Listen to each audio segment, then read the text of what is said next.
Strawberry milkshake বানানোর জন্য আমি এখানে স্ট্রবেরি কেটে নিয়েছি। এবার আমি এটা ব্লেন্ডার জারে ঢেলে নিচ্ছি।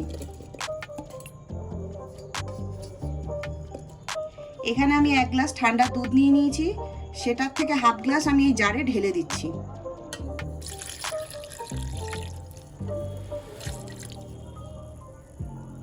এবার আমি এর মধ্যে আন্দাজ মতো চিনি দিচ্ছি, কেন স্ট্রবেরি তো মিষ্টি হয় না, হালকা টক টক হয়, তাই এখানে আমি আন্দাজ মতোই চিনি নেব।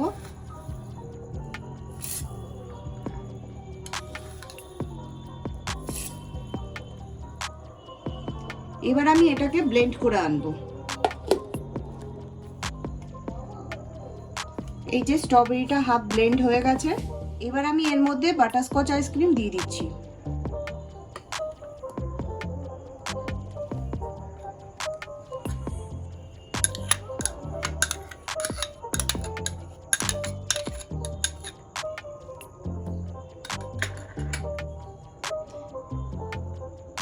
আর বাদবাকি যে দুধটা ছিল সেটাও আমি এর মধ্যে ঢেলে দিচ্ছি।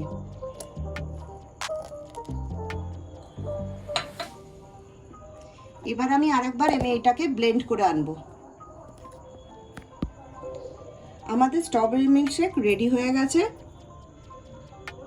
এবার আমি এটাকে গ্লাসে ঢেলে নিচ্ছি।